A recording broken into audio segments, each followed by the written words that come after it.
are 2 spring football games happening this weekend on our air on the Big Ten Network. And let's start with those games. The last time we saw the Buckeyes play football, we saw one of the all-time greatest single-game performances in the history of college football. Jaxon Smith-Njigba had 347 receiving yards in Pasadena. That broke the all-time record for any bowl game ever. Ever. He did it on 15 grabs as Ohio State won the Rose Bowl by 3 points. And that is where we start with that man. Our big interview is Jaxon Smith-Njigba, who is joining us from Columbus. Jaxon, you've had some time now since the new year to process things. How do you explain what happened in that Rose Bowl?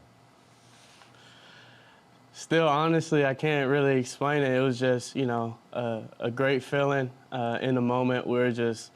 My whole team, the offense, were just in the zone. And, it's just a great feeling to have when you're out there. The confidence level was through the roof, and, we were blessed. Yeah, blessed is right. Another way to think of it is mean. Those Utah players had families, Jaxon. Yeah, I got a family too, so I understand. Who was the most interesting person that contacted you after that Rose Bowl? Most interesting? Oof, that's a tough one. Jamie Foxx. He's from the area close to where I'm from, so yeah, he hit me up. That was a big one for me. I was really excited about that one. What'd he say? He was just like, "Congrats, young buck, keep going," and yeah, that was basically it. Did you have anything to say back to him, or were you just starstruck? I was really starstruck. I just thanked him, told him that it meant a lot, that it was a big deal, and I was a huge fan of him, so. Yeah, that was an awesome moment. You should have told him, like, hey, man, you got to put me in a movie. I mean, you had leverage there, Jaxon. Yeah, real talk. I'm still, I still got his number, so I'm still being in contact. Because of that incredible performance, you're not going to be a surprise to anyone this fall. How does that change things for you? Honestly, I feel like there's still some things, that y'all don't know about me that I can get to clear up this season. So I feel like with that opportunity, it's going to be fun. I feel like things are going to be a little different this season. So, we'll just have to wait and see. Ooh, that is spicy. What don't I know about you, Jaxon? You're going to have to wait and see. No secrets. Mystery sells, as they say. All right, let me see if I can get you talking about someone. This guy, C.J. Stroud, who throws the ball to you. Oh, go ahead. We got time. You're fine. C.J. Stroud, what's it like playing? Hi, YouTube. What's it like playing with C.J. Stroud? Honestly, he's an amazing competitor. He's like a brother to me, so like when we're out there, I feel like he knows what I'm thinking. I feel like I know what he's thinking, knows what I'm gonna be. So, just to have, that support system, and his confidence level is just going through the roof every single day. So it's honestly just a blessing to play with him. I feel like he's the best at what he does. So, he makes my life a lot easier. What's he like in the huddle? Very confident. Very loud, knows exactly what he's doing most of the time. Very confident. He's a leader, by example and show us the way. So, the whole team, the whole huddle, we have confidence in, what he's doing, and, we trust him for sure. What about away from the football field? What's he like? He likes to crack a lot of jokes, honestly, good and bad. He gets on a lot of people. But that's just him. He's a funny guy. He's just relaxed. When we're outside of football, just chilling as friends. So, he's a good dude. Who's he goof on the most?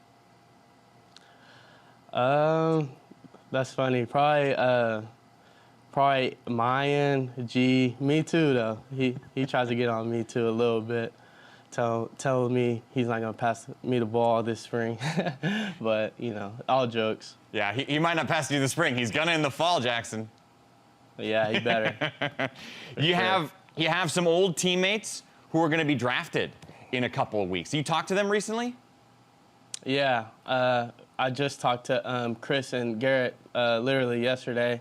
They're excited to get out there in Vegas, put their suit on, shake their hand, and, you know, be selected. And I'm ready to see it. I'm ready to see their name get called. Where are you going to be watching the draft? I'll be back home in Dallas watching the draft. How often have you dreamed about hearing your name in an NFL draft? Since a kid, since maybe 3 years old, honestly, to be exact. You know, it's just a dream come true. Hopefully, you know, I'll get there soon by God's grace. But yeah, definitely, you know, looking forward to that, but also looking forward to the season and what we're going to do here at Ohio State. When did you first realize I'm pretty good at football? Honestly, I always I picked up a football when I was around 3 years old, and ever since then, I always thought I was the best at what I'm doing. So, honestly, since a youngin'. What other sports are you pretty good at? I was pretty good at baseball growing up. My brother, he plays baseball right now for the Pirates. And then basketball, of course. Basketball is probably my favorite sport. I ran track in high school also. All right, talk to me a little bit about Brian Hartline, your wide receiver coach. He is crushing it recruiting every year. He's bringing in guys like you every single year at the wide receiver position. Yeah. How come? Honestly, I just think his personality, he's just real.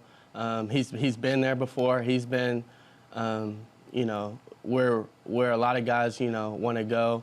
And he's straightforward with us, and, you know, he just expects the best out of us every single day. And then as a kid being recruited, that's all you really want. You know, we're going to throw the ball. He's going to get you a lot better every single day, expects the best from you every single day, and he'll let you know about it if you're not doing that. So it's honestly a blessing that, you know, he's in my life and just getting me way better. What's the story that stands out most from when you were being recruited? Honestly, when I committed, sorry about that. Honestly, when I committed, I was 17 years old. And just the day I committed, honestly, I remember hugging Coach Hart, Coach Day. It was just a crazy moment. I really couldn't believe it, honestly. Yeah. What's been the greatest challenge in your life? When someone comes at you full speed or having an earpiece stay in your ear in a live interview? Yeah, this has been pretty difficult, probably this one. You're handling it like a pro, man. Just keep it up there with pressure. I like it. Yeah, for sure. Hey, where do you still want to improve as a player? Honestly, I think I can improve in all aspects of my game. During this course of spring and winter, I was just focused on getting bigger, faster, stronger. I feel like I did that with the help of Coach Mick and the training staff also. So that, honestly, and then, you know, just getting out of breaks, honestly, just everything, really. I just feel like I can take it up another level or two. So hopefully you'll see that this season. Jaxon, you have handled the gauntlet that is a live television interview with an earpiece that wants nothing to do with you. Well done. Have fun in the spring game Saturday. Yes, sir. I appreciate that. Well, here's a look at the IWLCA poll, and you see Northwestern right there, number 3 in the country. Maryland, Rutgers, and Michigan in the top 20. Johns Hopkins as well is a ranked squad. The Wildcats' only losses, by the way, this year have come to teams ahead of them in the poll, North Carolina and Boston College. One of the great players for this women's lacrosse squad is Lauren Gilbert. She is one of the top scorers in the country. She's good enough to join us now to talk. Lauren, okay, I mentioned this earlier in the show. You scored 8 goals the other day. How do you explain that? I mean, I think it's really just a testament to my teammates and my coaches. I think, obviously we always have a pretty high-powered attack, and so it's been really exciting for me to be a part of the past couple of years. I think I've learned a lot from playing with the girls around me, and I think this year we've done a really good job of making adjustments and maximizing the strengths of the players that we have on the field. And specifically before the last game, we talked a lot about our spacing and our discipline, and I think it just translated really well onto the field. And our offensive coach always says, shoot hot to stay, or start shooting to get hot and keep shooting to stay hot. So I think I really just follow that mentality. Yeah, that sounds like something you love hearing. Yeah, definitely. Tell me, you mentioned spacing. Why is spacing so important? Spacing is really important, I think, particularly to our offense, because our offense is all about working with the players around you. So, and we kind of play sides. If you see the fan that's around the goal, that's the 8 meter, and we kind of play on 2 different sides of the 8 meters. So it's really important that we keep those sides spread out so that we keep the middle lanes open for dodging. And I think that when we can get those dodging lanes, that's when we really create a lot of opportunities. You said something interesting earlier this week. You said we don't want to create a culture of perfectionism where people are afraid to make a mistake. Where does that come from? Yeah, I think, we have a lot of people on our team who are really type A, high achieving, perfectionistic personalities. And so I think that as much as that can be a driver to get better, and I think that, in a lot of ways that is why we are so good, is because we have a lot of people like that. I think it can also be a hindrance when you're in really pressure-filled situations. So I think we've done a lot of work on the mental side of the game this year to kind of deconstruct the belief that you have to be perfect in those moments, because, it's kind of counterintuitive when you're able to take risks and go out there and not feel burdened. That's when you're actually going to play better. And so we really started that actually in the fall, working with a mindset coach and Kelly reinforcing that to us as well. And I think that that has really helped our culture. And I think that that's something that we really want to translate into the postseason, because I think in the past we've kind of struggled with just feeling stifled going into playoffs and having the mentality of oh my gosh, if we screw up, our season's over. And we want to have that opposite mentality this year. You have this all-timer of a head coach in Kelly Hiller. When was the first time you met her? The first time I met Kelly was when I went to Northwestern camp this summer after my freshman year of high school. What was her style of recruiting like? I think the most appealing thing about Kelly to me right off the bat was that she was really all about teaching and mentoring, and she wasn't super rigid in the way that she looked at recruiting. I think a lot of coaches at high-powered programs are really we're going to look at the Long Island girls and the Maryland girls and the girls who are at the top of the recruiting lists, that whatever media polls have put out from high school teams. And Kelly kind of had the opposite mentality. She was I'm open-minded. I want people who really want to come and be a part of my program. And she was obviously willing to look at other kind of non-traditional lacrosse areas. Obviously, I'm from Oregon, and I think a lot of coaches would have looked at me and been who are you? And, we're not going to recruit a girl from Oregon because the level just isn't as good. But Kelly was extremely open-minded, and right off the bat, she saw that I was really passionate about her program and the idea of coming to Northwestern, and I think she really liked that. How is she different now that you've been with her a while, you've established yourself, versus when you started out in Evanston? Yeah, I think our relationship has definitely evolved. I think Kelly, when I first got into the program, she really pushed me, and she saw potential in me. And I think that in the way that that message was delivered to me at first, it was definitely a tough pill to swallow. You go from being a big fish in a small pond to a small fish in a big pond, and I think that that was a really hard transition for me. And she challenged me on that. My freshman year, I didn't get to play a lot. I wasn't converting. I wasn't playing to my potential, and she was like, look, if you want to reach your potential here, if you want to be the player that I see in you, you got to step it up. And I think that I really took that to heart and went home after my freshman year, worked really, really hard, came back my sophomore year, just a lot different player. And that's when I got moved to attack and really started having success that translated into games. And since then, it's even evolved significantly. Now I'm a leader on the team. The expectations are even that much higher. But I think that the more of a prominent role I've had on the team, the more that we've been able to collaborate. And I think, it's cool. She goes from being this scary coach who you want to please to someone who's really your mentor and, someone that you're really collaborating with to try to achieve the same goal. Statistically, your offense this year is nationally elite. The defense, not as much. What has been her message to this team about defense? Yeah, I think, obviously defense, it's hard because on offense, it's like you get to dictate. On defense, you're just trying to stop what they're doing. And so you're having to make a lot of adjustments on the fly. And I think, this week specifically, I know she talked a lot about just discipline in terms of 1v1 defense. I think that, there's a lot of talk about like, are we playing man? Are we playing zone? Are we forcing this way? Are we forcing that way? And at the end of the day, I think defense is really about having the mentality of like, I'm going to win this matchup and I'm going to stop this person from getting to cage. And so I think that that's something that we're really trying to hone in on. And then obviously just communication. I think that at this point in the season, our personnel back there are pretty solidified in terms of the 4 starting defenders and our goalie. And so I think that really getting them on the same page with their communication and chemistry is going to be key. Well, speaking of adjusting, you guys unfortunately have had to make a huge adjustment. Your superstar Izzy Skane gets injured, out for the year. How have you guys tried to fill in that void? Yeah, obviously a player like Izzy goes down, it's an irreplaceable person. You're not going to have another Izzy Skane just magically appear on the field. But I think that, like I said before, it's become really about maximizing the personnel that we do have. I've kind of talked about when I've been asked this question before, like when you have someone like Izzy on the field and she's getting 6, 7, 8 goals a game, you can get a little bit more complacent offensively because you sort of know like, okay, well, we're getting these numbers from Izzy regardless of what we do. But I think this year, like we've really had to be a lot more disciplined and said like, okay, like what looks are we realistically going to get against the best defenses and how are we going to be able to utilize, my speed and dodging, Jill's power and power finishing, Erin's feeding and, her stick skills and just like getting all those different pieces into place, I think is what has ultimately allowed not one person or even 2 people, but really our entire offense to fill that void.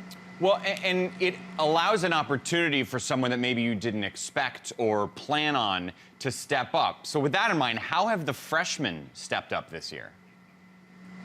Yeah, I think obviously Sammy White is now 3-time freshman of the week. So obviously she's playing extremely well. I think she is an example of someone who stepped up for us defensively big time and on the draw circle as well. I think she initially started out at midfield, got moved to defense, and she's really been thriving back there. So I think to have a freshman step up like that is really big. We have Sam Smith in the midfield. And I think just overall, they're bringing a really good energy to the team. We also have some sophomores stepping up.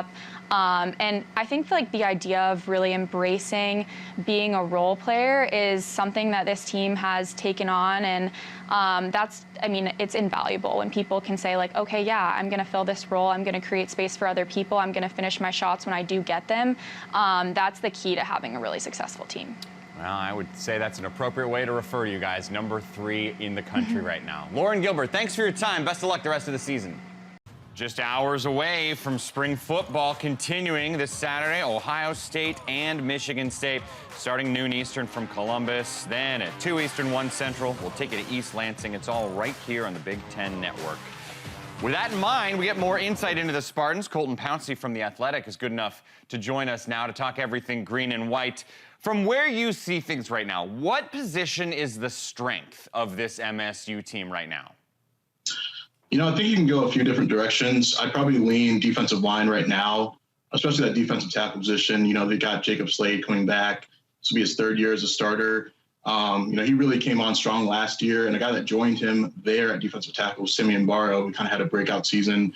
Young guy, really explosive at the defensive tackle position. I think they feel really good about those 2 up front, and they've got some real strong depth behind those 2 for sure. And then at defensive end, they've got some new pieces coming along, but they've added some new coaches. Marco Coleman came over from Georgia Tech. Brandon Jordan, a pass rush specialist who works with a ton of NFL dudes. He's now in the mix. So I think the goal there is to get more of a pass rush out of those guys. And I think when you hire 2 guys like that, you're going to be pretty successful in doing that. So I would say the defensive line looks like the big strength on this team right now, just based on what we saw last year and then some of the new pieces coming in. Okay, so you just brought up Brandon Jordan. This is a man who was brought in as a pass rush specialist. What should people know about him? He's a grinder. He came from, I think his last official coaching job before this was at Austin P, an FCS school. So he worked his way up. He got laid off from that staff a couple years ago. I think he was at a crossroads in his career, so he started working with some high school players in the Louisiana area. Started working with Snacks Harrison. That was his first sort of NFL contact, and then from there he kind of expanded his clientele. Started working with a lot of those NFL dudes, Von Miller, Max Crosby, some of these high-profile players. And his name kind of spread around that pass rush community. So he really is a self-made guy. He comes to Michigan State now. Some schools have tried to hire him in the past. I think LSU was interested in him in sort of an off-field role, but the only way he was going to kind of continue this coaching career was if he had an on-field role, and Michigan State brought him in to do just that. Mel Tucker had a relationship with him previously. He's in the mix now, and I think they feel really good. These NFL dudes are actually coming to East Lansing, and the players get to be around that. Recruits are really interested in a guy like this, so I think that'll help them attract some quality players down the road. So he's a self-made guy who's going to teach technique and break it down to a T to where you really understand and you know what you're doing to a point where you can see it translate on the field. So that's pretty much Brandon Jordan's whole thing. So they bring in Jordan to help out a group that already, as you said, has a good amount of talent. Let me go to the flip side. Give me the area on Michigan State that you feel needs the most improvement. Right now, it's probably offensive line, and I think that's just a matter of not having the bodies there this spring. They lost some guys just to graduation. I think 5 players there. Jarrett Horse hasn't really been practicing that much this spring. Same thing with J.D. Duplain starting left guard. So it's funny when you watch them at practice, they have these like half lines where there's only 3 dudes at a time. And that's sort of the reason why Michigan State's going with the spring practice instead of your traditional spring game setting, because they just don't have the body. So that's a position, just considering how many players they've lost, they're going to need to prove it. Chris Kapilovic, the offensive line coach, he's kind of known for, molding these offensive lines and getting the most out of his groups. So I don't think it'll be an issue come fall. But right now, it's certainly a concern. They have, I think, one more spot left for the transfer portal to add there if they want to. Wouldn't be shocked if they got another offensive lineman with some experience, maybe a tackle. But I think that offensive line position is a work in progress. So I think that's something people will probably be watching for Saturday. And they can call it a game or they can call it a practice, Colton, but people are going to be watching that O-line because of what Kenneth Walker did last year, that amazing season. We all know he's gone. And there's this, battle of sorts on who's going to replace him. There's some names we've heard of. Why have I been reading a lot about Davion Prim recently? That was a surprise to a lot of us on the beat because, he was a 2021 kid. And, when you have a guy like Kenneth Walker, you're not really going to depend on a true freshman, in the 2021 season. So I was kind of interested to see where he was at in his development. It seems like he's come a long way. He's a player that's got some wiggle. I think he was the first recruit that this new staff got when Mel Tucker took over in 2020. So he's a guy that they were always high on for a while. And it seems like he's kind of separating himself in that upper group at running back, which is good to see from a young player. That's sort of the development you want to see in the spring. But he's going to have some competition on his hands. They got Elijah Collins, who, he had close to 1,000 yards as a redshirt freshman a couple years ago. He's still in the mix. Jordan Simmons, another young player that they like. Harold Joyner, they use him as a third down back. Jalen Berger, the Wisconsin transfer, and another transfer coming in a few months, Jarek Broussard, who was the Pac-12 Offensive Player of the Year in 2020. So they've kind of reshaped this room, and I think they feel good about what they have. It's just a matter of kind of sorting out the pecking order there and seeing, who's going to rise to the top. Well, you brought up Jalen Berger. That guy was a really good recruit, went to Wisconsin, made a couple waves, but was off the team. Now he comes over. From what you understand, where is he right now in that running back pecking order? I would imagine he's in the top 3. That's not something we're going to hear too much. Maybe that's more of a fall conversation. But, you bring in a guy who's a former top 150 prospect. He was at Wisconsin. Michigan State's director of player personnel, Saeed Khalif, was at Wisconsin, helped recruit him there. So when he entered the transfer portal, I think there was an easy connection there for him to come to Michigan State. So I think they brought this dude in for a reason. I would expect him to play. If he's not the starter, I think they can form a good 1-2 punch, whether that's Broussard as the other guy, Davion Prim as the other guy, or one of these other backs in the mix there. So I think Jalen Berger is going to play a lot just because of the talent that he has and what he brings to the table. I think it's just a matter of kind of figuring out the rest of that position and what they have there. Any freshmen we should keep an eye on this weekend? I think I was reading a little bit about Jeremy Bernard, a wide receiver who is a pretty highly thought of guy. Whether it's him or somebody else, who are the freshmen you're keeping an eye on? I'm glad you brought him up. I was going to say Jeremy Bernard. He was a top 250 prospect that kind of came to Michigan State late, was committed to Washington for a long time, decommitted and kind of followed his friend Caton Hauser, the quarterback prospect in this class, to Michigan State. Those are both Vegas kids. Bernard's a good-looking player. He's great with the ball in his hands, great in space. He's got some speed, some size at 6'2". I've heard that he's going to be in the mix for playing time, which you don't always see with, a true freshman, but I also think wide receiver is a position that lends itself to playing time early. So that wide receiver position is pretty interesting because they've got a Jaden Reed coming back. They've got a young guy, Keon Coleman, that they feel good about, a sort of glue guy in Trey Mosley, who's been around for a couple of years. But the fact that I keep hearing that Jeremy Bernard is going to be in that mix shows me that they like his talent. They think he's going to be a dude down the road, and they're going to try and get him on the field as soon as possible. Right. Hate to lose a Jalen Naylor, but that does create opportunities for someone like a Bernard or whomever. Yeah, let me ask you a sort of a big picture question here, Colton. For a long time, it was Mark D'Antonio's program. Now it's Mel Tucker.